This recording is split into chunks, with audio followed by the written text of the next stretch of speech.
ገዳማትን አሁን እኛ በርቀት ሆነን መተቸት ሳይሆን ተመልካቾች በደንብ እንደው ውድ ክርስቲያኖች በተለይ ማለት ነውና ሌሎችም ወንድሞች አሉ ገዳማት የምታግዙ ከኛ ከኦርቶዶክስ ተዋህዶ እምነት ውጭ የሆናችሁ እህቶች ወንድሞች እንግዲህ ዘመናዊ ትምህርት እንደሚታወቀው ብዙዎቻችንም ሄደንበታልና መጨረሻው የምዕራባውያኑ ኮተት ማራገፊያ ሆኖ ስናየው የገባው ሰው እየተወው ነው የሚሄደውና ለዚህ ያቺ ገዳም ደግሞ እኛም ሲደክመንም ሄደን ጸሎት ምንቀበልባት ሱባኤ ምንዝባት ምናርፍባት አባቶቻችን ስለኛ ሌትም ቀንም እንደወታደር በጸሎት በጾም በስግደት ሲወጡ ሲወርዱበት የሚያድሩ ቦታ እግዚአብሔር ሁሉ የማይለየው ቦታ ነው። እንግዲህ አዝለማ አይሰራም እኮ አዝለማ አይሰራም የሚሰራ አጽመ ቅዱሳን ካለበት የእግዚአብሔር ኃይል ከተገለጸበት ቦታ እዚሁ አንጓታ ይርሽን መስራት ቢችል ዛሬ ነው ምናምናቸው። እንደው በአሁኑ ሰዓት ምን ያህል ማይበረ መነኮሳት በገዳም ውስጥ አዲስ ከመሆኑ አንፃር ምን ያህል ማይበረ መነኮሳት በገዳም ውስጥ ይገኛሉ? ህዝቡም በጣም እንዴት የሚል ነገር አለ። ሆነ ካለ ጸብ እንዴት ቢስማርካ ወደ በሰው መተት ገብቶ እንዴት ይወጣል? የመስቀል ቤተክርስቲያን የሰራ ይኸው እንግዲህ ቃል ኪዳኑን እንግዲህ ብዙዎች ያውቁታል። ለመስቀል ቤተክርስቲያን ሳር እንኳን የሰጠ የምሮአለሁ ብሎ ነው ቃል የገባ። ሳር ለመስቀል ቤተክርስቲያን ስራ ሳር የሰጠ ምሮአለሁ የገነትን ደጃፍ ከፍተልታለሁ ብሎ እግዚአብሔር አምላክ መቼም ለመስቀሉ እያሰበ የቆጠረ ነው የሰጠው። በእውነቱ ይነበባል። እንግዲህ ያው ጸበል ሳይኖር ቁጭ ብሎ እዛ እግዚአብሔር ጋር እየተነጋገሩ አይምሮን የሚያድስ ከደዌ ስጋ ከደዌ ነፍስ የሚያላቅቅ ቦታ ስለሆነ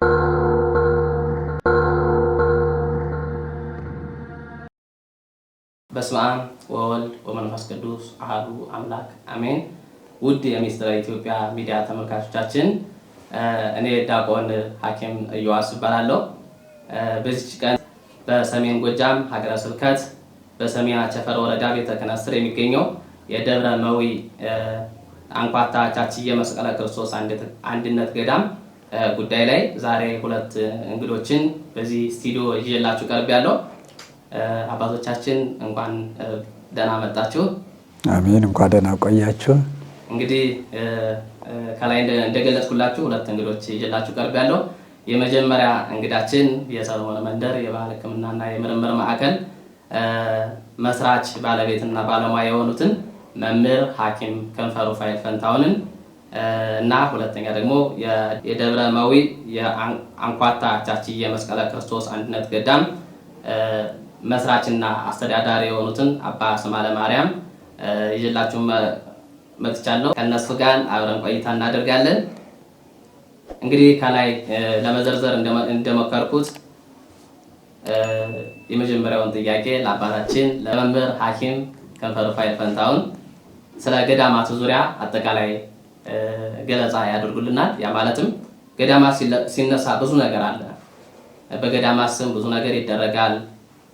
በዛ ልክ ደግሞ ምዕመናን ደግሞ ስለ ገዳማት ያላቸውን የሚያውቁም አሉ ማያውቁም አሉና የገዳማት ጥቅም ለሕዝበ ክርስቲያኑ በተለይ ደግሞ ለቤተ ክርስቲያን ምን አይነት አስተዋጽኦ እንዳለው በዛውም አያይዘው ያነሱልናል። ቀጥታ የምንሄደው ወደ አባታችን መምህር ሐኪም ክንፈ ሩፋኤል ፈንታሁን ነው የሚሆነው። በስመ አብ ወወልድ ወመንፈስ ቅዱስ አሐዱ አምላክ አሜን። በመጀመሪያ ስለ ገዳማት እንድንወያይ የፈቀደልን የረዳን ምስጢሩን የገለጸልን የአባቶቻችን አምላክ የኛም አምላክ ቅዱስ እግዚአብሔር ስሙ የተመሰገነ ይሁን። እጅግ አመሰግናለሁ ለተጠየቅኩት ጥያቄ። ያው እንግዲህ የቻልኩትን ስለ ገዳማት እንግዲህ ለተመልካቾች እገልጻለሁ ማለት ነው። እንግዲህ ገዳማት ሲነሱ ህይወት ነው የሚነሳው። ህይወታችን ነው ትዝም ይላል። እኔ ገዳም ሲባል እቺ ቃል ስትጠራ ነፍሴ ናት ትዝ የምትለኝ። ከዛም ቀጥሎ ደግሞ ገነትን አስባለሁ። ከዛ ቀጥሎ መንግስተ ሰማያትን። መንግስተ ሰማያት ማለት ደግሞ እግዚአብሔር ራሱ ስለሆነ እግዚአብሔርን አስባለሁና ገዳም እንግዲህ እግዚአብሔር ምዕመናንን እጅግ አልቆ አርቆ የሚያኖርበት ቦታ ነው። በንጽህና በቅድስና የሚያኖርበት ለብዙ ችግሮች መፍትሄ መስጫ የሆነ ቦታ ነውና እንዲህ አይነት ቦታ ስለሆነ ስለ ገዳማት ሲነሳ እጅግ ደስ ይለኛል ማለት ነው። እንግዲህ ያው ገዳም ማለት በረሃ ማለት ነው። ገዳም አንዳንድ ሰው አሁን ግራ ሊጋባው ይችላል። እንዲሁ ገዳም ሲባል ምንድን ነው የሚል ይኖራል። ገዳም ማለት በረሃ፣ ምድረ በዳ፣ ምንም ነገር የሌለበት፣ ውጣ ውረዱ የበዛበት፣ ፀሐዩ፣ ብርዱ፣ አዋራው፣ ሌላውም ውጣ ውረድ ያለበት፣ አራዊቱ የበዛበት፣ ነፍሳቱ የበዛበት፣ በአጠቃላይ ለስጋ ኑሮ የማይመች ቦታ ማለት ነው። እንግዲህ ይሄ ቦታ ለስጋ የማይመች በረሃ፣ ቆላ፣ ደጋ የሆነ ከመንደር የራቀ ምንም አይነት ሰው ይሄ ምዕመናኑ ዓለማውያኑ ተሰብስበው የሚበሉበት የሚጠጡበት ቦታ ሳይሆን ከዛ ቦታ እጅግ የራቀ ምንም ነገር የሌለበት ቦታ ማለት ነውና እንግዲህ ገዳም የሁላችን እስትንፋስ ነው። የሁላችንም ሕይወት ነው። ገዳም እኛ እንደሚታወቀው ለነፍስም ለስጋም የሚወጣ የሚወርድ አለ። አብዛኛው ግን ደግሞ ለየት ባለ መልኩ ደግሞ ስጋዬ ምቾቱ ድሎቱ ሁሉ ይቅርባት ብሎ ነፍሴ ትለምልም ብለው መንነው ለራሳቸውም ለሌላም ሰው ራሳቸውን ሰጥተው የሚመንኑበት አባቶች፣ እናቶች፣ እህቶች የሚኖሩበት ቦታ ማለት ነው። ገዳም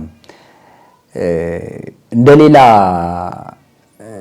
ቦታ አይደለም። ገዳም የሁሉ ማረፊያ፣ የተቸገረ ከችግሩ የሚላቀቅበት፣ መፍትሄ የሚያገኝበት፣ ከእግዚአብሔር ጋር ምስጢሩን የሚገልጽበት፣ በምስጢር የሚግባባበት፣ ለነፍሱ እፎይታ የሚያገኝበት፣ ለስጋውም እንዲሁ ማለት ነው ቦታ ነውና ገዳም እጅግ በጣም ለኛ መሰረታዊ ነገር ስለሆነ ብዙዎቻችን አሁን ጊዜ የሚነሱ ጥያቄዎች አሉ። ገዳም አትበሉ የሚሉ በጣም ብዙዎች አሉ፣ ያልገባቸው ማለት ነው። ይህንን እንግዲህ ተመልካቾቻችን ሁላችሁም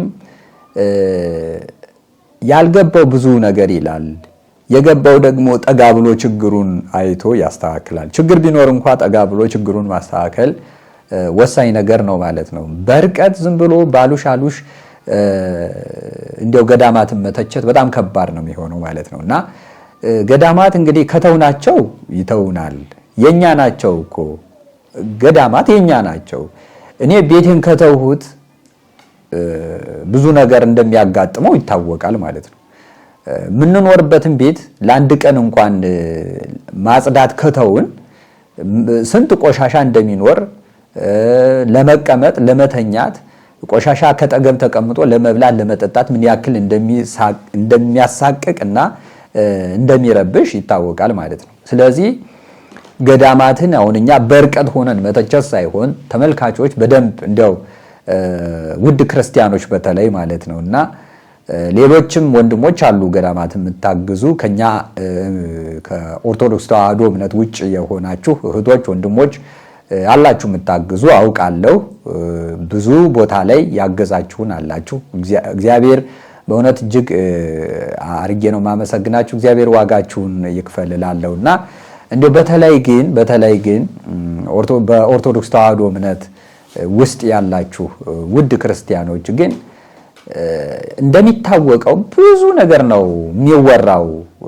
አንድ ገዳም እንደዚህ ሆነ፣ እንደዚህ እርዱ ምናምን፣ እንደዚህ እንርዳ ሲባል ከመርዳትና ችግሩን ከመቅረፍ ይልቅ ወደ መተቸቱ ነው አብዛኛው የሚገባውና ከምንተች ጠጋ ብለን እያየን ችግሮችን ብንቀርፋቸው ደስ ይለኛል። አንዲያው ይሄ ሶሻል ሚዲያውም ስለተመቸ ሁሉም በየእንትኑ እየተነሳ ገዳም እንደዚህ ነው፣ አባ ገሌ እንደዚህ ነው፣ ከሌ እንደዚህ ነውና አሁን ይህንን አውርተን ካልጸደቅን ዝም ማለት ይሻለናል። ባላየነው ነገር ብዙ ነገር ከምንል ቢቀርብን ይሻለናል። እውነታ ሆኖ እንኳን በራሱ ሳናይ ዝም ብለን እንደው አስቸጋሪ ነው ማለት ነውና ብዙ ይህን አሁን ለመናገር የፈለኩት አብዛኛው እንግዲህ ገዳማትን አግዙ ምናምን ሲባል በቃ ለግለሰብ ከሌንዲ ለሚያረጋው ምናምን ይላል አብዛኛው። እንደዛ ከማለት ቤታችን ስለሆነ ቤታችሁ ስለሆነ ጠጋ ብለን እየተመካከርን ችግሮችን ቀርፈን ገዳማት ገዳም ሆነው እንዲኖሩና እንዲቀጥሉ ማድረግ እንድንችል ነው ይሄንን ሐሳብ እየተናገርኩ ያለሁትና እንግዲህ አሁን ዛሬ ዲያቆን ዶክተር ዮሳስ እንደተናገረው ቅድም ያው አባታችንም አሉ። ስለዚህ ገዳም ነው እንግዲህ ወደ እናንተ መወያየትና መነጋገር ያስፈልገን። እንግዲህ ገዳሙ በአጭር ጊዜ የተመሰረተ ነው። ከተመሰረተ 3 ዓመቱ ነው። እንግዲህ በሀገረ ስብከቱ ደግሞ እውቅና ካገኘ 1 ወር ከምናምን ቀናት ነው የሆነው።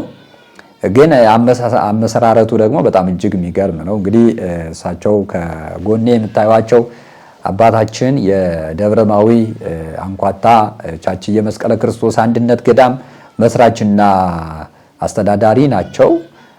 መጀመሪያ እንግዲህ የሳይንሳዊ ትምህርት ተማሪ ነው የነበሩት። በሳይንሱም እንዲሁ ዲግሪ ያላቸው አባት ናቸው። እንግዲህ ያንን ትተው ነው ወደዚህ ወደ ገዳሙ የገቡት ማለት ነው። ብዙ ዓመታቸው ነው እንግዲህ ከ2005 ዓመተ ምህረት ጀምሮ ነው ወደ ምነናው የገቡ። እንግዲህ ዘመናዊ ትምህርት እንደሚታወቀው ብዙዎቻችንም ሄደንበታልና መጨረሻው የምዕራባውያኑ ኮተት ማራገፊያ ሆኖ ስናየው የገባው ሰው እየተወው ነው የሚሄደውና ሁላችንም አየነውና ያው አማራጫችን እየያዝን ነው ያለነው እና እሳቸውም እንግዲህ እንዲሁ ዓለሙን አየሁት እዚህ በኋላ ግን ነፍሴ ትበልጠኛለች ብለው ነው ወደዚህ ምነና ዓለም የገቡት። አሁን ዝም ብሎ ለማካበድም ለምንም ሳይሆን እኔ በጣም ነው የገረመኝ። በፊት ስንተዋወቅ በዚህ ልክ አልነበረም። በኋላ ግን ያው ተደብቀው ጠፍተው ከተወሰነ ከዓመት ከምናምን በኋላ ስንገናኝ ግን ያው ምነናዊ ባህሪያት ነው ይዘው የምነና ባህሪያትን ተላብሰው አገኘዋቸው። የሚኖሩበት ቦታም ደግሞ ጫካ ነው።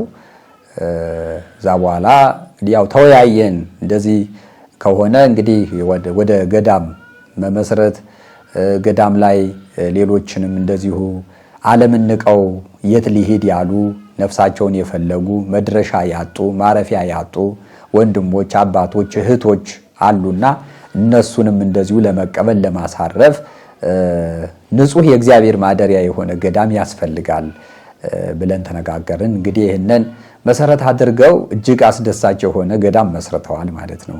በእግዚአብሔር ቸርነት ተመስርተዋልና አሁን ይሄ ገዳም ደግሞ አዲስም ስለሆነ ምንድነው የሚያስፈልገው? የተለያዩ ነገሮች ያስፈልጋሉ። አሁን ይሄንን ስላችሁ እንግዲህ እቺ ዳርዳርታ ያው ልመና ነው አምጡ ነው የሚል ሊኖር ይችላል። እንግዲህ ቤታችሁን ስሩ ነው፣ ሌላ ነገር አይደለም እኮ። ቤታችንን እንስራ እናስተካክል ነው። እኔ ለቤተክርስቲያን ስሰጥ የሆነ ሰው እንዲያሞግሰኝ አይደለም፣ ቤቴ ነው። አሁን እናንተ መኖሪያ ቤታችሁ ተበላሽቶ መጠገን እያለበት ቢኖር ተበድራችሁ ምንም ብላችሁ ታስተካክላላችሁ። በቃ ገዳማትም እንደዚሁ የሆነ ነገር ሲደርስባቸው የኔ ነው ብለን እንዳካላችን አይተን ገዳማትን ማስተካከል ይኖርብናል። እንዲሁ ልመና አትበሉ። እውነቴን ነው። በቃ አትበሉ። ያለማመኑና ስጡኝ የማለቱ እንትኑ የፕሮግራሙ አቀራረብ ሊስተካከል ይችላል። ዝም ብሎ ያለህን አውጣ እጅ ወደ ላይ ከዛ ወደ ኪስ እዛ ያለህን አውጣ የሚል ልመና ይሄ ፈጽሞ ቤተክርስቲያኗን ማይወክል ነው። እኔም አልደግፈውም። ይሄን ውድ ክርስቲያኖች ይሄን እኔም አልደግፈውም። ነገር ግን የተጎዱ ገዳማትን፣ አድባራትን፣ ጉባኤ ቤቶችን ሌሎችንም እንደዚሁ ጉዳታቸውን ያየ ሰው ወደ እናንተ አቅርቦ ያው ተመልከቱ እንርዳ ሲል ግን ያው መርዳት ያለብንን ነገር መርዳት እንዲኖርብን ነው እኔ እየተናገርኩ ያለሁና እንግዲህ ገዳም ከከተማ ወጣ ያለ ከሰፈር ወጣ ያለ ያሉሻሉሹ ሐሜቱ ጧትም ማታም መብላት ነገ ዛሬ ይወልዳል ተብሎ የሚጠበቅ ቦርጭ የሌለበት ሰፈር ማለት እንግዲህ ከዛ ሰፈር የወጣ ነው ገዳም።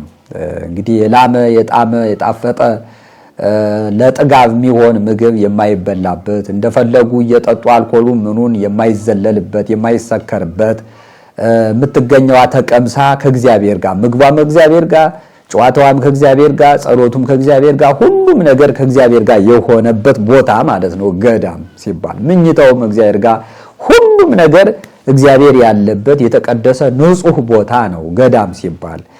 እንግዲህ ሌላው ይሄ የሚል ነገር ልታነሱ ትችላላችሁ። ጥያቄ ያን አልተናገርኩም። እኔ እውነተኛዋን ገዳም ነው እያወራኋችሁ ያለው ማለት ነው።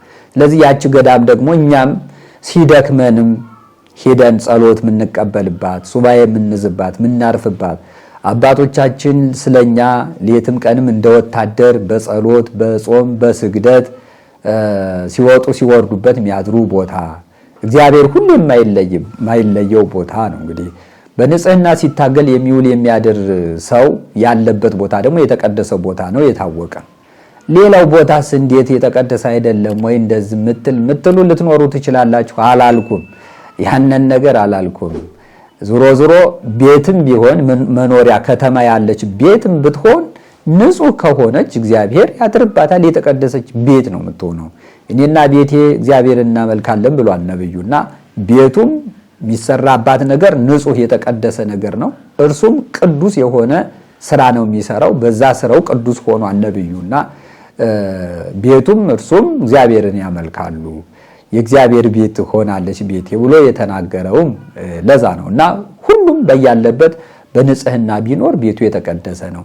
እጅግ ደግሞ ለየት ብሎ ደግሞ ዓለምን ንቀው ሄደው ለነፍሳቸው ብቻ የሚታገሉ አባቶች ያሉበት ቦታ ደግሞ አፋጣኝ ምላሽ የምናገኝበት ቦታ ስለሆነ ነው ስለ ገዳማት እኔ አጥብቄ እየተናገርኩ ያለሁት። እንግዲህ ገዳም በረሃ ነው፣ ጫካ ነው፣ ከከተማ ወጣ ያለ ነው ብለሃል። ነገር ግን በየከተማው ብዙ ገዳማት አሉ ምትሉ ልትኖሩ ትችላላችሁ።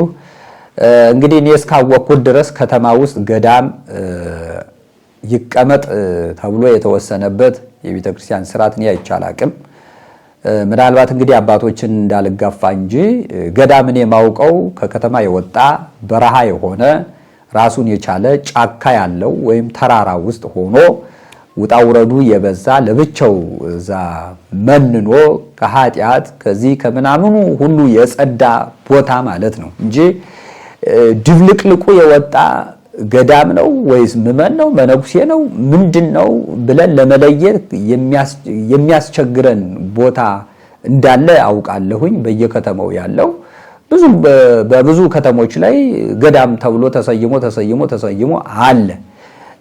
ይሄ ግን እንግዲህ እንዲያው መምህራኑም እንደሚናገሩት እኔም እስካወቅኩት ድረስ እንደዛ አይነት ገዳም ቤተክርስቲያን የላትም። በቃ ገዳሟ ለብቻ ነው። አሁን የከተማ ባህታዊ የከተማ ገዳም የለም በፍጹም ማለት ነው።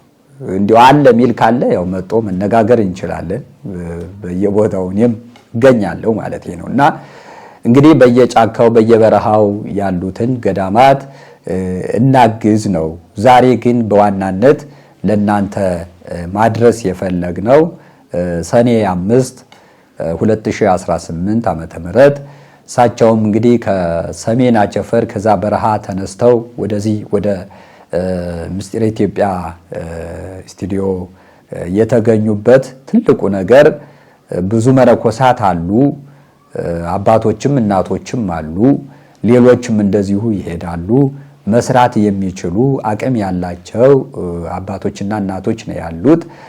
ሰፊ ቦታ አለ፣ ለእርሻ የሚሆን ቦታ አለ፣ ለተለያዩ አገልግሎቶች የሚውል ቦታ አለና እንግዲህ ለእርሻ አቅም ያለው ትራክተር ገዝቶ መስጠት ይችላል። መፈልፈያ የበቆሎ የተለያዩ መፈልፈያ ማጨጃ ማሽኖችን ገዝቶ መስጠት ይችላል። የቻለ ደግሞ ገዳሙን ሰፋ አድርጎ መስራት ይችላል። እየተነጋገርን ማለት ነው። ሌላውም ደግሞ መብራት አሁን በፕሮሰስ ላይ ነው ያለው። የመብራት ዝርጋታም እንደዚሁ መብራት ዝርጋታውንም እንደዚሁ ማገዝ ይችላል። የመንገድ ጥርጊያም የሚችልም ደግሞ ሁሉም እንደ አቅሙ ማለት ነው። ትራክተር ማለት እስካቫተር ያለው መንገድ መጥረግ ይችላል። ክኒሸር ያለው ደግሞ ጠጠር መስጠት ይችላል ማለት ነው። ሌላም ያለው እንደዚህ ባለው በቻለው የሲሚንቶ ፋብሪካ ያላቸው ደግሞ ሲሚንቶ መስጠትም ትችላላችሁ። አሸዋ ያላችሁ አሸዋ መስጠት ትችላላችሁ። በቃ አሁን ሁሉም ያቅሙን አንዳንድ ነገር ቢሰጥ በጣም በቀላሉ ማስተካከል እንችላለን፣ መስራት እንችላለን። እና እንግዲህ ሁላችሁም ሄዳችሁ ስታዩት ነፍሳችሁን ከፍ የሚያደርግ ምድር ላይ ሆናችሁ በገነት እንዳላችሁ የሚያደርግ ስሜት እንዲሰማ የሚያደርግ ቦታ ነው። ቦታው ላይ ብትሄዱ ማለት ነው። በረሃውም ስለ መከራውን የሰማዕታትን መከራ የነቢያትን የሐዋርያትን ውጣ ውረድ የሚያሳስብ ነው።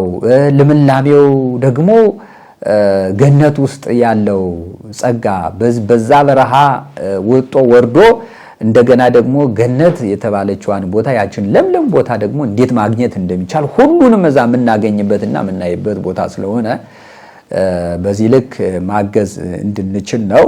ምናልባት ወደ መጨረሻ እድሉን ካላገኘው እንግዲህ ገዳሙን ለመርዳት እኔ እየጨረስኩ ስለሆነ ሐሳቤን አባታችን የሚገልጹት ሆኖ ሐሳቡን ገዳሙን ለመርዳት ያው አካውንቶች ከታች ይኖራሉ፣ ስልክ ቁጥር ይኖራል። በተለየ ደግሞ ሙሉ የሆነ እውነተኛ የሆነ መረጃ ለማግኘት አባይ ማዶ ባህር ዳር ከተማ አባይ ማዶ አየር ጤና ቀበሌ ካቶሊክ ትምህርት ቤት ጎን የሚገኘው የሰሎሞን መንደር የባህል ሕክምናና የምርምር ማዕከል ላይ መጣችሁ ሙሉ መረጃ ማግኘት ትችላላችሁ። እኔን ጠይቁ፣ እኔም መረጃ ሰጣችኋለሁ። አዲስ አበባ ላላችሁና ሌላም ሀገር ላላችሁት ደግሞ ገርጂ ካለው ብራንች መጣችሁ መረጃ መቀበል ትችላላችሁ። ለማንም በእጅ ብር እንድትሰጡ አንፈቅድም። አካውንቱ ተቀምጧል። ወደ አካውንት አስገቡ። የምታስገቡ ጥሬ ነገር ገዝታችሁ የምትሰጡ ደግሞ አዲስ አበባም ሆነ ገዝታችሁ አምጥታችሁ መስጠትና ማስረከብ ትችላላችሁ። እዛው ቦታው ድረስ ወስጄ ነው ማስረከብ ምሰጥ ተባርኬ ጸሎት ተደርጎልኝ ቦታውንም አይቼ እውነተኛነቱን ማረጋግጬ ነው የምመጣ የምትሉም ደግሞ ቦታው ድረስ ማድረስ የሚችሉ ልጆች አሉን። ቦታው ድረስ እንዲወስዷችሁ ማድረግ እንችላለን። በዚህ መንገድ ገዳሙን እንድታግዙ ነው። አስተያየት ካላችሁ ደግሞ ያው አስተያየታችሁ እንድትጽፉልን ነው።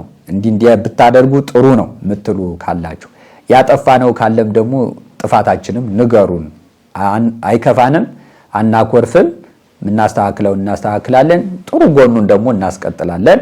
እጅ ለእጅ ተያይዘን እንጓዛለን። ቅድም እንዳልኳችሁ እኔ የምናገር ሌላው የሚናገር እኔ የምሰጥ ሌላው የሚሰጥ ለመጽደቅ ነው እንጂ ሌላ ዓላማ ኑሮን አይደለምና ለመጽደቅ ደግሞ ተባብረን ችግሩን በጋራ ፈተን ጥሩ ነገር ደግሞ ሰርተን ያው ሁላችንም ከፍ እንድንል ነው መልእክቴን ማስተላልፈው። አመሰግናለሁ። መምህር ሐኪም ክንፈ ሩፋኤል ፈንታሁን የሰሎሞን መንደር የባህል ሕክምናና የምርምር ማዕከል ባለቤትና ባለሙያ ነኝ። ሰላም።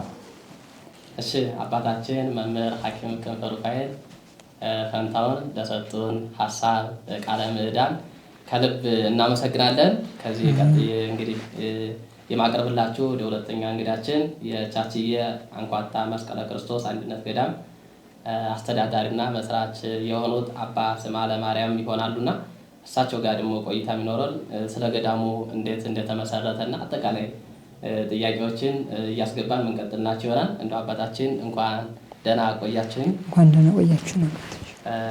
እስኪ ስለ ገዳሙ አመሰራረት አያይዘው ገዳሙ መቼ ተመሰረተ፣ እንዴት ተመሰረተ፣ በምን ምክንያት ተመሰረተ የሚለውን አያይዘው ያቀርቡልናል።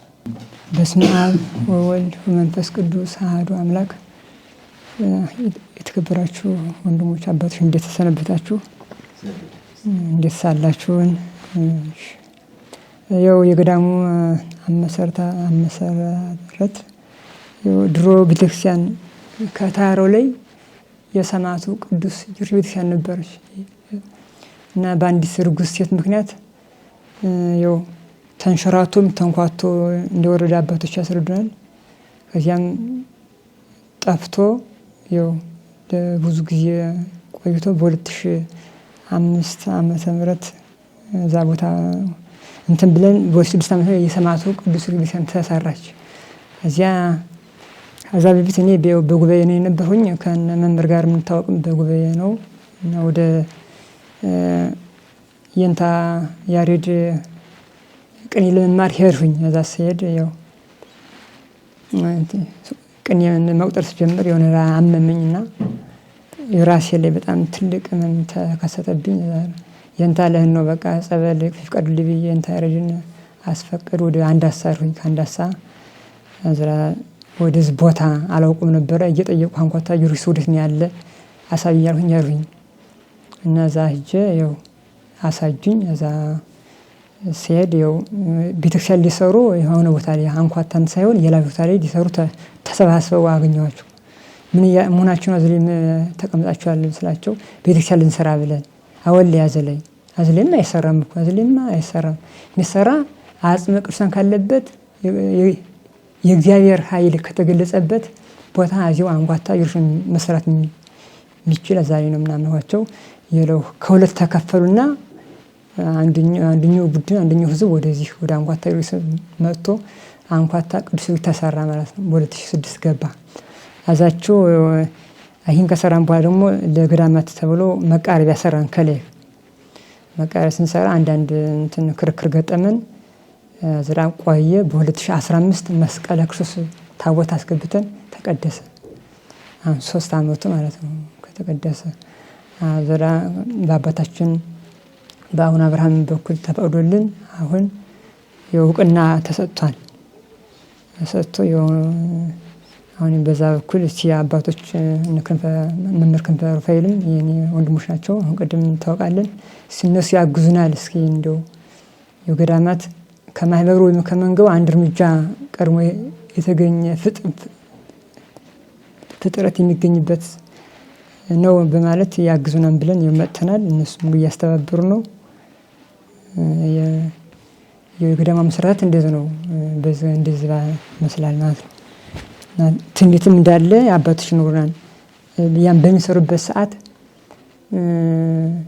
በሚሰሩበት ሰዓት ያሁኑ ሳይሆን የዛኛው ቀደም ብለው ጀምሮ ነበረ እና ሲጀምሩ የሆነ ባይታዊ ቅዱሳን ባይታዊ ተገልጸው አሁን አይሆንም የላ ሰዓቱ ገና ነው። ምልክቱን ሰጥቶ ምልክቱ ያን ደርሰውበት ህዝቡ አይ ብለው ያን ሲፈጸም ይኸው ምልክቱን አይተው ያ ቤት እንደተሰራ ይናገራሉ ማለት ነው። እሺ መልካም አባታችን፣ እንግዲህ ገዳሙ ከታሰበ የእግዚአብሔር ፈቃዱ ከሆነ ብዙ አመት እንዳስቆጠረና አሁን ግን ይሄ ቤተክርስቲያን በሀገረ ስብከቱ እውቅና ከተሰጠው ትንሽ ወራቶች እንደሆኑ አስቀምጠዋል። ከዛ በፊትም ይሄ መስቀለ ክርስቶስ አንድነት ገዳም ከመመስረቱ በፊት የሰማዕቱ የቅዱስ ጊዮርጊስ ታቦት ጋር እያገለገሉ እንደነበሩ ከዛም ወደ መቃረቢያ ሰርተው የመስቀለ ክርስቶስ አንድነት ገዳም መቃረቢያ ሰርተው አሁን ገዳሙ በመመስረት ላይ ይገኛል። በሀገረ ስብከቱ እውቅና ተሰጥቶት ይገኛል እና ከዚህ ጋር እንደው አያይዤ እንደው ይህን ገዳም ለመመስረት ምን አነሳሳዎት? ጥሩ ነው ጥያቄው ወንድማችን። ያነሳሳይ እንደው ቤተክርስቲያን እንደው ጠፍ ምናምን ብሎ ሲያወርቶ ሲያልፉ ደስ አላለኝ። ወደ እግዚአብሔር እንድትመለሱ ጠፍ ቤተክርስቲያን ሲሉ ጠፍ ምንድነው ጠፍ መጥፋት እውነት የእውነት አምድ ስለሆነች የባህን አምድ ስለሆነች ቤተክርስቲያን አጠፋም። ስለዚህ እንደው ይሄ ስም አልወደውም እንደዛ ጠፍ ሲባልና ዝም ብዬ መጽሐፍ አንዳንድ ክርስቲያኖች እንትን ሲሉ ምን ንግዝ ምናምን ሲሉ መጽሐፍን ማስገዛ መጽሐፍ ሳስገዛ ዘራ የሆነ ጓደኝ ነው በዚህ በሰሜናችን ፈሮዳ አንኳታ ቅዱስ ጊዮርጊስ የሚባል የጠፋ ቤተክርስቲያን አለ። ስለዚህ እንደው ይለኛል። እንደዛ ሲል ድንግጥ አልኩና ነው አይደል ምናምን ብዬ ዘራ መጽሐፍ ማለት ጀመርኩ መግዛት ምናምን። ያም ሰድሞ ወደዛ ቦታ መጽሐፍ ይዤ ነው።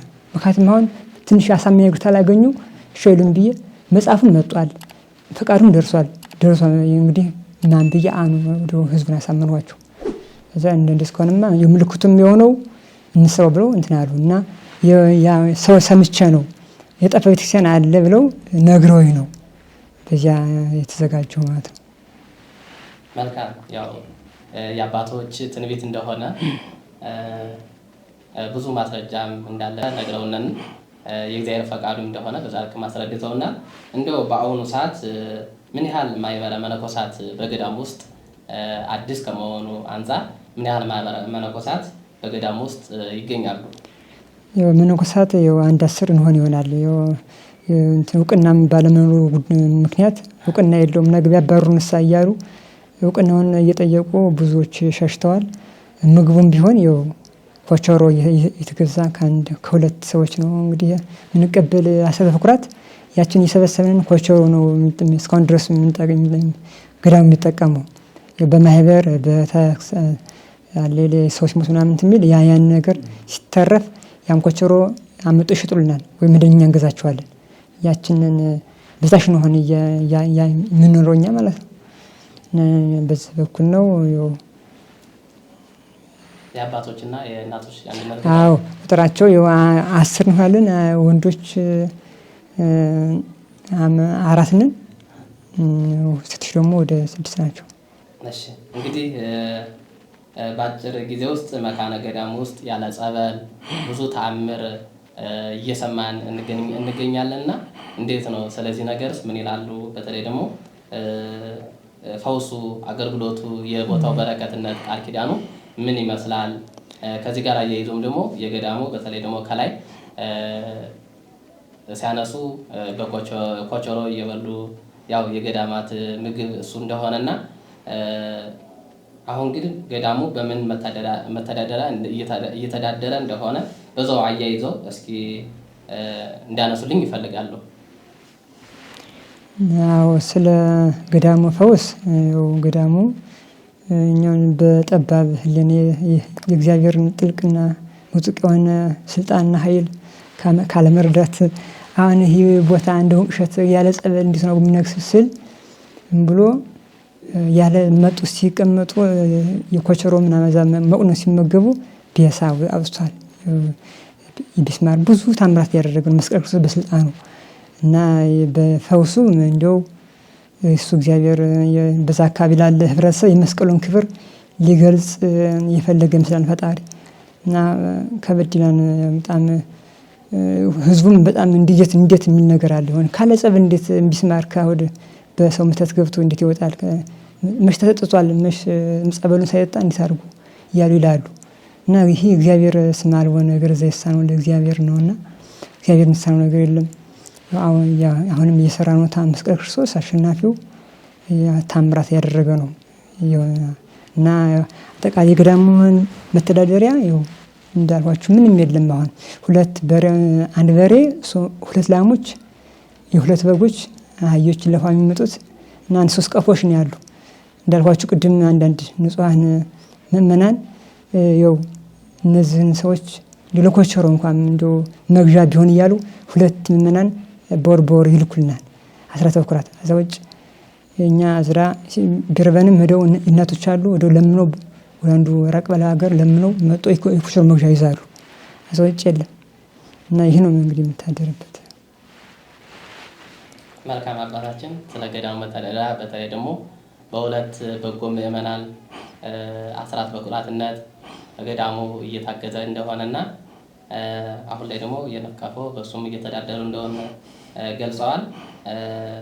ከዚህ ጋር ያይዞ እንደው ገዳሙን ለማበልጸግ ለማስፋፋት ወደፊት ምንድነው እቅዳችሁ? በተለይ ደግሞ እቅድ አለ። ከዛ ደግሞ ያገዳችሁ ነገር ምንድነው? በተለይ ደግሞ ከዘመኑ ጋር መሄድ ከቴክኖሎጂ ጋር ምናልባት ከግብርናው ጋር መሄድ ምን ታስቧል? በተለይ ደግሞ የገዳሙ እቅድ ምን ይመስላል? የገዳሙ እቅድ እንግዲህ ያው ግብርና ነው። ግብርና ያው ለሚመጡ ለቀጣይ አሁን ለያዝነው ለሰኔ ለዘወር መዝሪያ የሚሆን 1 በሬ ብቻ ነው ያለን እና አባቶች እስኪ ከሁሉም ደግሞ በላይ እነሱ ይራሩልናል ብለን ጓንቻ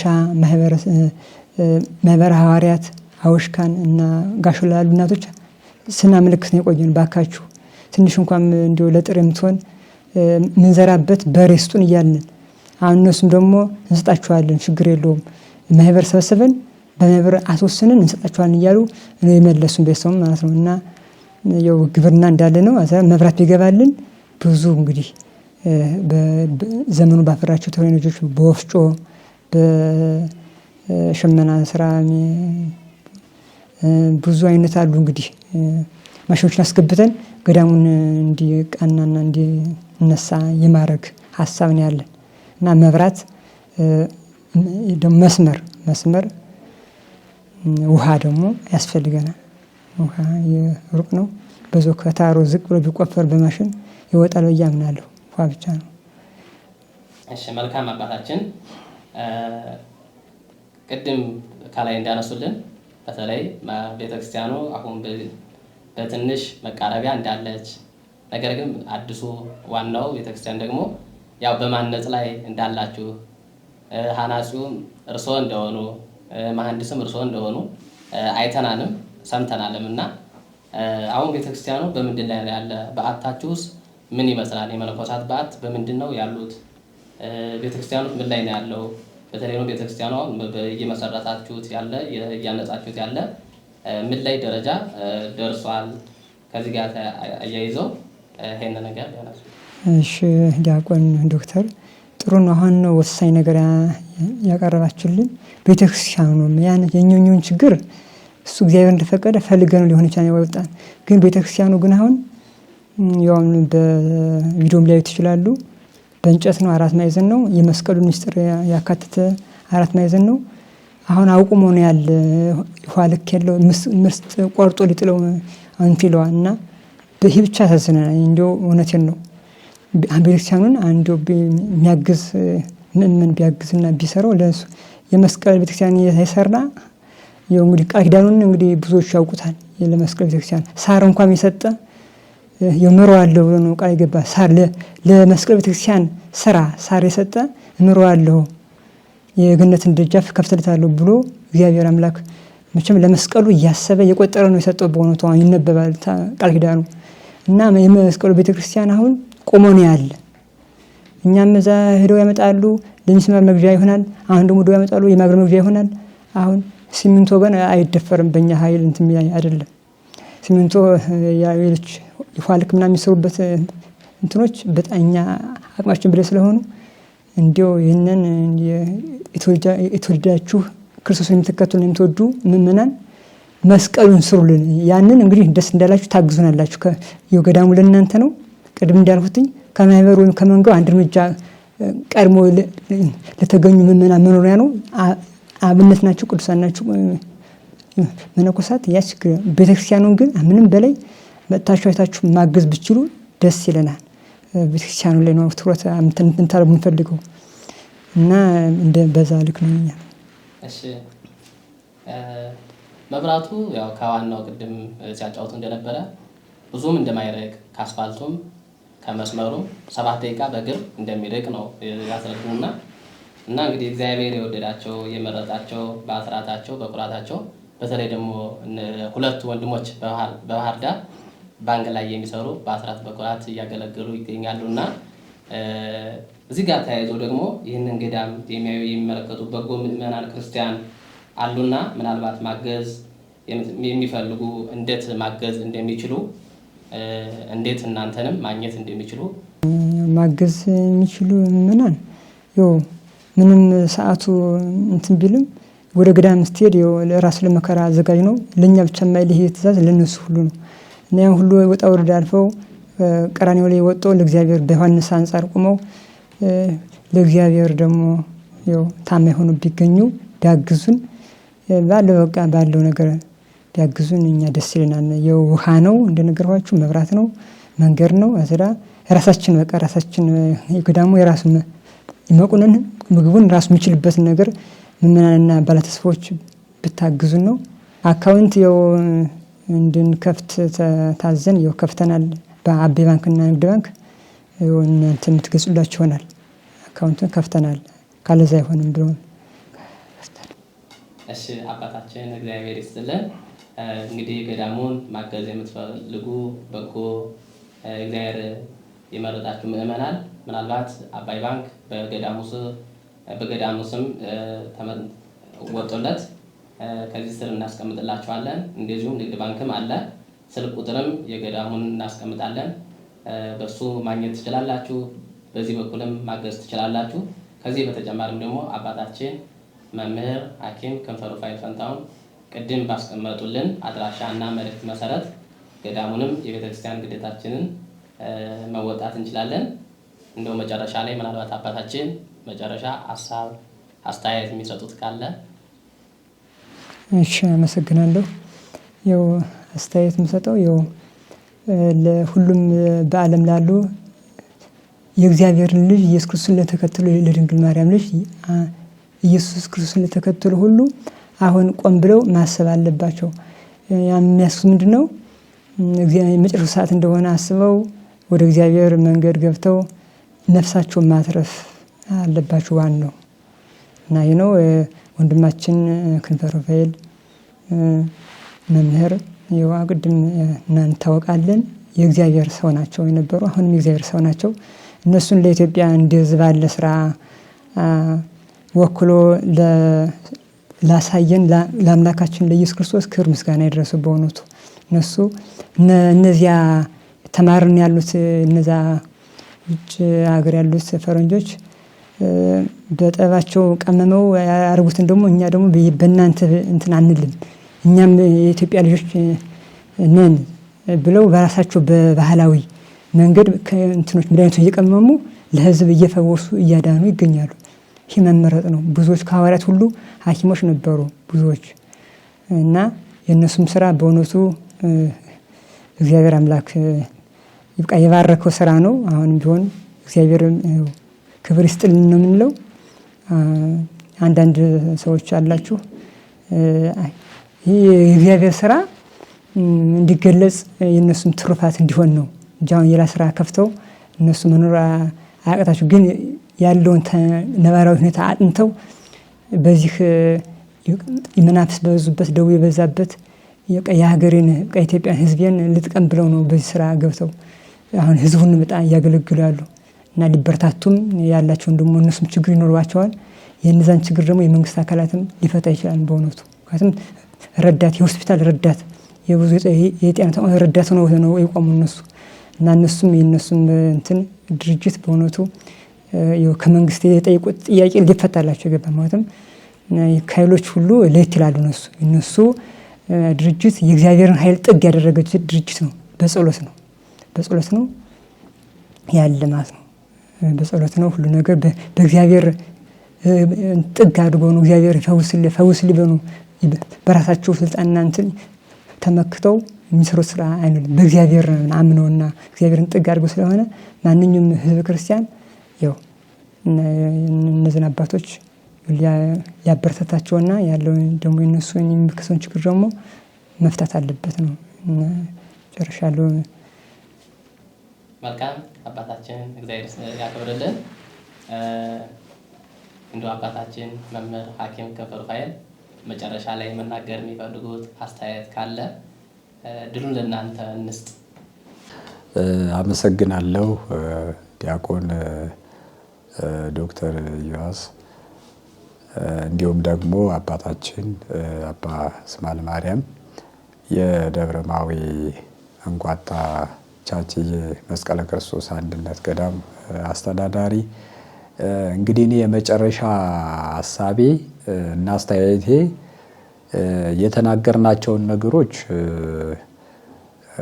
ያው ጥሩዎችን ተቀበሉን የሚመቻቸውን ማለት ነው፣ ማይመቻቸውን ደግሞ ያው አስተያየት ሰጡን ነው እንድናስተካክል ነው። በዋናነት እንግዲህ ገዳማትን አሁን የመስቀለ ክርስቶስ አንድነት ገዳም ብቻ ሳይሆን ሌሎችም ገዳማት አሉና እንደው ህብረት ፈጥረን በአንድ ላይ የገዳማትን ችግር ብንፈታ ደስ ይለኛል። የከሌ የሚባለውን ነገር ብንተወው፣ ከሀገረ ስብከት የምንጠብቀውን ነገር ብንተወው፣ ጠቅላይ ቤተ ክህነት የምንጠብቀውን ነገር ብንተወው፣ ከወረዳ ቤተ ክህነት የምንጠብቀውን ነገር ብንተወው፣ ከሌ ካላዘዘኝ ከሌ እንደዚህ ካላደረገኝ እያለን ገዳማት እየጠፉ አድባራት እየጠፉ አባቶች እየጠፉ ክርስቲያኖች እየጠፉ ነው አሁን። ስለዚህ እኔ የዚህ አገር ነኝ፣ እኔ የዚህ አገረ ስብከት ነዋሪ ነኝ፣ ይሄ እኔ ከሌ ነኝ፣ ከሌ ነው የሚመለከተው ምናምን የሚባል ነገር ቢቀር ጥሩ ነው እና ሁላችንም ክርስቲያኖች ገዳማትን በሁሉም ቦታ ያሉ ችግሮችን ብናስተካክላቸው ጥሩ ነው። ተዋህዶነን በተዋህዶ አንድ ሆነን የገዳማትንና የቤተክርስቲያንን ችግር ብንፈታ ደስ ይለኛል። በየጊዜው ቤተክርስቲያን ብዙ ጉዳት ይደርስባታል፣ ክርስቲያኖች ጉዳት ይደርስባቸዋል። ግን በቃ ምንም እንትን ነገር የለም። አብዛኛው ብሎ ወዮ ወዮ በቃ ጌታዊ እስከመቼ ነው ማረን ምናምን እንደዚህ አትበሉ እንዴ። ጌታዊ እስከመቼ ነው? ምን እስከመቼ የሚባል ነገር የለውም። እሱ እኮ በዚህ ጊዜ ስሩ፣ በዚህ ጊዜ እንደዚህ በሉ፣ እንዲህ አድርጉ፣ አሁን ዝም በሉ፣ ተኙ ያለን ነገር የለም። መስራት ነው በቃ። እስከምትሞት ድረስ መስራት ነው ያለብህ። ብትሞትም ብትሞተው ስጋህ ነው የሚሞተው። ሁሌም ነፍስህ ማንም ሊያገኛት አይችልም። ለዚህ ክርስቲያኖች እውነት ለመናገር ቤተክርስቲያንና ገዳማትን ስናነሳ ክርስቲያኖችን ስናነሳ ብንጠነክር ጥሩ ነው። እንግዲህ በኢትዮጵያ ኦርቶዶክስ ተዋሕዶ ቤተክርስቲያን ስር ያላችሁም ክርስቲያኖች ሆነ በውጭም ያላችሁ ቤተክርስቲያንን ማስከበር ግዴታ ነው። በቃ ቤተክርስቲያን ከሌለች እኛ የለንም። ሌላ ምን ይሄኮ ግልጽ የሆነ ነገር ነውና አንዱ የሆነ ነገር ሲሆን ሌላ፣ አንዱ የሆነ ነገር ሲሆን ሌላ። ይሄ አካሄድ እንዴት እንደሆነ እኔ አይገባኝም ማለት ነው። ስለዚህ ለማለት የፈለኩት የገባችሁ ይመስለኛል። መተቻቸቱ ምናምን ምናምን ምናምን ወደ ኋላ ቀርቶ አንድ የሆነው እግዚአብሔር አንዲት አሐቲ ቅድስት ቤተክርስቲያን አንድ የክርስትና ሕይወት በተዋህዶ አንድ ሆነን መጓዝ ይኖርብናል ብዬ አምናለሁ። ስለዚህ መልእክቶች እነዚህ ናቸው። አሁን ይሄ ገዳም ብናጠነክረው፣ ብናግዝ፣ ብንረዳ ነገ የኛ ነው። ቦታው ሰፊ ነው። እርሻ ልማት ይኖረዋል። ያ እርሻ ሲለማ ደግሞ ብዙ ስራ አጥ የሆኑ ወገኖች ተቀጥረው የሚሰሩበት ቦታ ነው። ገዳሙን ካጠነከርነው አካባቢው የማዕድን ቦታ ነው። ብዙ ማዕድናት ክኒሸር ሊኖረው ይገባል ገዳሙ። ሌላም እንደዚሁ ጥበባቱን ብናዳብረው የራሳችን እኔም ያው እንግዲህ የባህል ሐኪም እስከሆንኩ ድረስ ባህላዊ ጥንታዊ ሀገር በቀል ጥበባትን ብናስፋፋ ገዳሞቻችን ለልመናም አይዳረጉም። እንደዚህ ማለት የማንንም አይን ማንም እንደፈለገ እንዲተቻቸው አይሆኑም የነበረው። እንግዲህ የገዳማት ጥበብ የገዳማት ሙያ ነው ዛሬ በዓለም ደረጃ ቴክኖሎጂ ተብሎ ዓለምን እያጥለቀለቀ ያለው። እስቲ ቀደም ብላችሁ አጥኑ፣ ወደኋላ አጥኑ። እስኪ ወደኋላ እንመለስና እንየው። ጥንት የነበሩ ገዳማት ለማኝ ነበሩ ወይ? ይለምኑ ነበር ወይ? እርዱኝ ይሉ ነበር ወይ? ረጂዎች ነው የነበሩት። ረጂዎች የነበሩ ገዳማት አሁን ተረጂ ለምን ሆኑ? ይህን ጥያቄ ሁላችንም አይምሯችን ውስጥ አስገብተን ምላሽ ልንሰጠው ልናብላለው ይገባል ማለት ነው። ለዚህ አሁን ያን ህይወት መመለስ አለብን ነው ትልቁ የኔ ዓላማ እሱ ነው። ገዳማት ሁሌ ለምነው አይሆንም። ራሳቸውን ችለው የራሱ ልማት፣ የራሱ ኢንዱስትሪ፣ የራሱ ፋብሪካ፣ ሌላም የምርምር ማዕከላት ስለ እጽዋት ስለምን ነገር ስለ ጥበባቱ ሁሉ ገዳማት ለሁሉ መሪ ሆነው እንዲቀጥሉ ማድረግ ይኖርብናል የሚል ሐሳብ ነው ያለኝ። ማድረግ ደግሞ እንችላለን። መተቻቸቱ ከቀረ፣ መለያየቱ ከቀረ፣ አንድነታችን ከተነከረ፣ የከሌ ጎጥ የሚባባል ነገር ከቀረ፣ የከሌ ተከታይ የምንለውን ነገር ከተውን፣ በቃ አጎቴ አንድ መነኩሴ አጎት ካለኝ የሱ ተከታይ፣ አንድ ገዳም አስተዳዳሪ ዘመዴ ከሆነ የዛ ተከታይ፣ እንደዛ ከምን ሆን አንድ ሆነን የቤተ ክርስቲያኑና የገዳማትን ስርዓት ሕግ አስከብረን ባንድ ሆነን ችግሩንም ቀርፈን መልካም ስራዎችንም ሰርተን እንድንጸድቅ ነው። ሌላ ነገር የለም። ይህን ሁሉ ነገር የምናገረው እንድንጸድቅ እንጽደቅ ነው። ይህን ሰርተን እንጽደቅ ነው። እኔም ካጠፋው እኔም ነግራችሁ፣ ሌላውም ካጠፋው እየተነጋገረን ያሉትን መልካም መንፈሳዊ ስራዎች ብናስኬድ መልካም ነው እላለሁ። እንግዲህ የደብረማዊ አንኳታ ቻችዬ መስቀለ ክርስቶስ አንድነት ገዳም እሳቸውም ሲናገሩት እንደነበረው ብዙ ገቢረ ተአምር እየተደረገበት ያለ ቦታ ነው። ያው ጥንታዊ ቦታ ነው። አጽመ ቅዱሳን ያለበት ቦታ ነው። የቅዱሳን አጽም የነበረበት ቦታ ነው።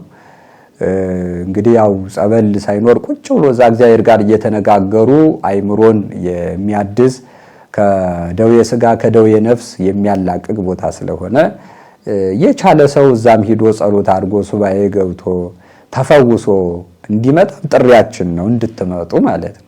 እንደዛ እርዱ ብቻ አይደለም ኑ ተጠቀሙም እያልናችሁ ነው። በመርዳታችሁም ትጠቀማላችሁ። እንደገና ደግሞ ቦታው ድረስ መጣችሁ ደግሞ በተለያየ የስጋ ችግር የስጋ ደዌ የተያዛችሁም ሁሉ መፍትሄ ታገኛላችሁ ብዬ አምናለሁ። በተለይ የሚመቻችሁ ቦታውን አይታችሁ እንድታግዙ አደራ ላለው ማለት ነው። የማትችሉ ውጭም ያላችሁ አገር ውስጥም ያላችሁ ማትችሉ ደግሞ ማይመቻችሁ ደግሞ እንዲሁም እመቤቴን ብያችሁ እኔ እመቤቴን እንደዚህ ለቃል ጠርቻት አላቅም። በእውነት እንዲያው ይሄ ወሳኝ ነገር ስለሆነ ብቻ ነው የምነግራችሁና ምችሉትን ሁሉ አግዙ፣ ገዳሙን ማለት ነው አግዙ። አሁን የተናገሩትን ሰምታችኋል። ተረፍራፊ መጥቶ ያንን ገዝተው እንትን እያሉ ናቸው ያሉት። እንዲያው በልተው ይጥገቡ። አንዳንዶቹ ምንድነው የሚሉ ሐሳብ የሰማሁት ገዳም የገባ አንድ ሰው በቃ አንድየውን እንግዲህ ዓለም በቃይ ብሎ አይደለ ሊበላ ሊጠጣ ሊጠግብ ነው ወይ የገባ የሚሉ ሰዎች አሉ። የደካሞች አስተሳሰብ ነው ይሄ አስተሳሰብ የደካሞች በቃል እግዚአብሔር ያልበለጸጉ ምስጢር ያልገባቸው ያላደላደሉ ሰዎች የሚሰጡት ሐሳብ ነው ይሄ ሐሳብ ማለት ነው እንጂ ሰው በዚህ ልክ ማሰብ በጣም ስህተት ነው ማለት ነው። ስለዚህ አሁን ለገዳማቱ ስንረዳቸው ይጠግባሉ የሆነ በቃ ዓለማዊ ሆነው እንትን ይላሉ ማለት አይደለም። እንደዛ የሚሆኑ አካላት ያሉበት ገዳም እንዳለ አምናለሁ አውቃለሁ። እሱን በጋራ እናስተካክለው ነው። ቢያንስ እንኳን እንደው ገዳማቱን ቀርቶ እኮ የኛ ስንፈት ክብረ በዓል በሆነ ሰዓት እንኳን የሚደረገውን እንትን ማስተካከል አልቻልንም። ለምሳሌ ደብረ ሊባኖስ ክብረ በዓል ሲደርስ፣ ግሸን ማርያም ክብረ በዓል ሲደርስ፣ ክርስቶስ ሰምራ በዓል ሲደርስ፣ ሌላም አክሱም ጽዮን እንደዛው ላሊበላም በዓሉ ሲደርስ ጉዞ ተደርጎ እንኳን እዛ ጭፈራ በሬ አርዶ የተለያየ ሲጨፍር ምን ሲል ሰምቶ የሚመጣው ይሄን እንኳን ማስተካከል አልቻልንም። ወደዛ ገዳማት ስንሄድ ጉዞ ስንሄድ ምንድነው ዓላማችን ምንድነው የሚለውን ነገር ሁሉ ብናስተካክለውና እጅ ለእጅ ተያይዘን ብንቀርፈው ጥሩ ነው የሚሉ መልእክቶች ነው ያሉኝ። እንግዲህ ለቆየንበት ጊዜ ሁሉ የአምላካችን የቅዱስ እግዚአብሔር ስም የተመሰገነ ይሁን። እንግዲህ በሌላ ጊዜም ደግሞ በዚህ ገዳም ጉዳይ እንገናኛለን። አመሰግናለሁ። እግዚአብሔር ይስጥልኝ ዶክተር። ውድ ተመልካቾቻችን በሀገር ውስጥም በሀገር ውጭም ያላችሁ እንግዲህ መርሃ ግብራችን ይህን ይመስል ነበረ። እንግዲህ ስለ ገዳሙ በሌላ ጊዜም ገዳሙን አሰርተን ገዳሙ በልጽጎ እኛም የግዴታችን ተወጥተን በሌላ ጊዜ ደግሞ በጥሩ ብስራት እንደምንገናኝ ተስፋ አደርጋለሁ። ከፕሮግራሙ ጋር የነበርኩት ዲያቆን ሐኪም ዮሐስ ነበርኩኝ። በሰላም ቆይልኝ። ወስብሐት ለእግዚአብሔር።